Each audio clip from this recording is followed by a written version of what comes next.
bienvenue à Suivre le lapin blanc dans cet épisode intitulé Septième ciel. Vous êtes-vous déjà demandé d'où venait l'expression être au septième ciel? Je n'y avais jamais vraiment porté attention jusqu'à ce que je lise, citation, ce texte est comparable au livre d'Enoch par ses relations sur l'Assomption ou enlèvement miraculeux d'Isaïe jusqu'au septième ciel, demeure immarcessible du Père éternel. Ceci grâce à l'escorte d'un ange resplendissant de gloire. Toutefois, à la différence d'Enoch, de Moïse ou de saint Paul qui a été enlevé jusqu'au troisième ciel, Corinthiens 2e 12:2, Isaïe affirme qu'il a été donné de monter jusqu'à Dieu lui-même et de pouvoir le contempler dans l'étendue de sa splendeur. Extrait de la préface de Fabrice Bardot, le livre de l'Ascension du prophète Isaïe, suivi de l'Évangile de l'enfance, édition Robert Laffont, 1978, page 9. Je suis tombé sur ce livre à la bibliothèque par hasard. Je l'ai emprunté car Cabamur avait parlé d'Isaïe et j'étais curieux de ce que contenait ce texte apocryphe, c'est-à-dire censuré par l'Église. La Bible contient le livre d'Isaïe racontant sa vie et ses visions, et se termine par son ascension. Cabamur disait qu'en fait Isaïe venait d'une autre planète et s'en était retourné en vaisseau spatial. Mais en lisant l'extrait de la préface, cela a fait tilt.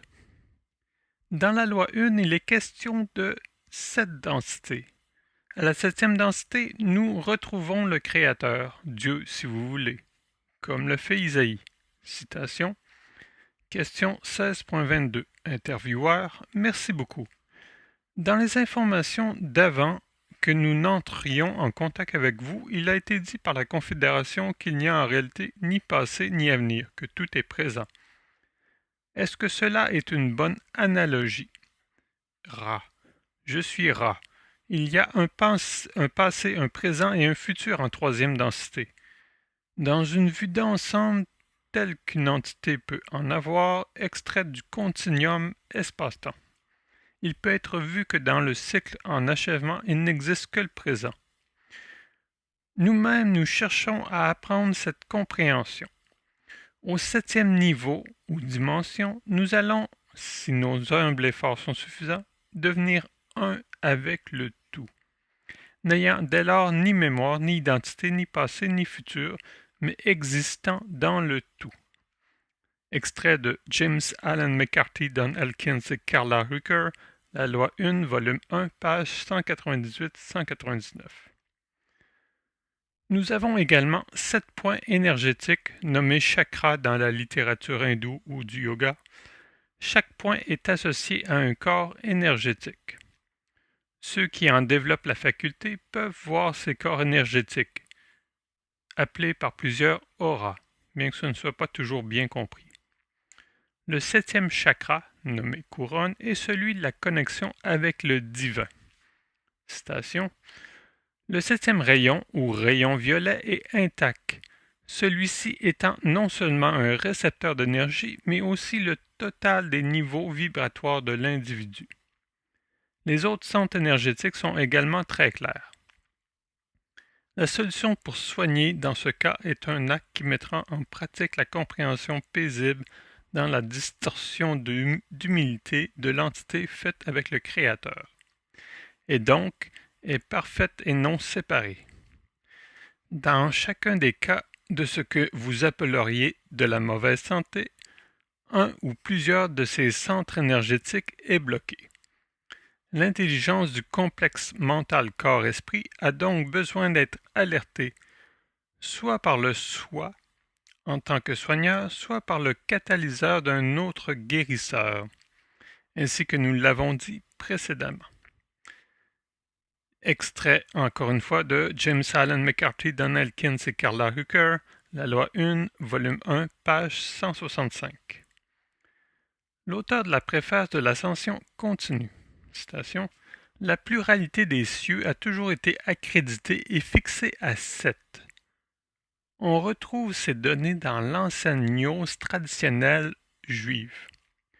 dont les éléments sont replis dans le Sefer HaZohar, livre de la splendeur. C'est ainsi que le premier ciel, désigné sous le nom de firmament, espace situé entre la terre et la lune, est attribué comme demeure à Satan, en parenthèse Samaël, et à ses légions. Extrait de la préface de Fabrice Bardot, opusité, page 9-10. J'ai cherché le Zohar, j'ai téléchargé une version complète sur Internet. Plusieurs livres, environ 500 MB. Mais elle est en hébreu. Je cherche une version traduite pour vérifier les dires de M. Bardot. Je ne connais pas beaucoup le judaïsme. Je crois toutefois que les enseignements les plus vieux, c'est-à-dire avant Moïse, sont plus justes que les enseignements postérieurs. Le Talmud est une ignomie. Il y a également beaucoup de matériel négatif dans l'Ancien Testament qui est inspiré de la Bible hébraïque. Continuons dans la préface. Outre le prince de ce monde, la sphère de la Lune est donnée comme résidence d'une classe d'esprits différents des démons, selon les enseignements des mages d'Alexandrie. Citation extrait de la page 10 de cette même préface. Lorsque nous savons que l'équipage de Neil Armstrong fut reçu par un comité d'accueil peu sympathique, comme en témoigne par exemple William Tompkins, cette phrase fait plus de sens. J'ignore quels sont ces enseignements des mages d'Alexandrie, mais il serait sûrement intéressant à découvrir. Continuons avec la préface. On note une distinction qualitative entre les différents cieux et leur hiérarchie angélique respective, notamment entre les anges qui sont placés à droite ou à gauche de celui qui est assis sur chaque trône de chaque ciel.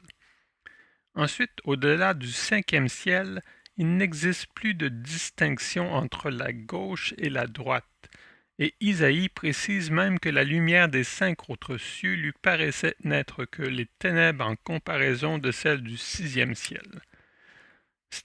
Citation extraite, opusité, page 10. Il est dit, entre autres par les contacts de Suzanne Lee, qu'en 5e dimension ou densité ou ciel, il n'y a plus de bien ou de mal, donc plus de gauche ou de droite, d'où la lumière plus étincelante.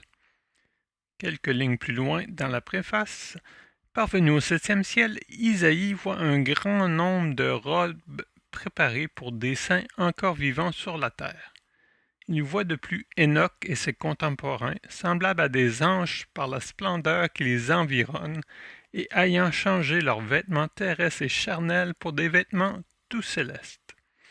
La nécessité de changer de corps pour accéder à d'autres plans de densité, de spiritualité est soulignée dans le Zohar. Citation. De même que l'âme reçoit ici-bas un vêtement qui lui doit la rendre habitante de cette terre, de même aussi il est donné là-haut un vêtement brillant afin qu'elle puisse demeurer dans le monde supérieur. Opusité, page 11. Dans le bouddhisme et dans d'autres courants comme le Nouvel Âge, il est question de corps de lumière. Le tout est lié au point d'énergie ou chakra.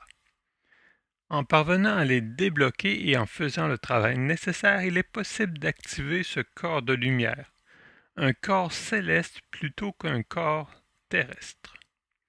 Maintenant, les expressions chrétiennes de cieux, de 7e ciel, d'Hosanna au plus haut des cieux, font maintenant du sens. En retrouvant les fondements du judaïsme, du christianisme, du bouddhisme et de l'hindouisme, nous finissons par retrouver un point de convergence qui doit être la vérité dans tout ce fatras de blabla.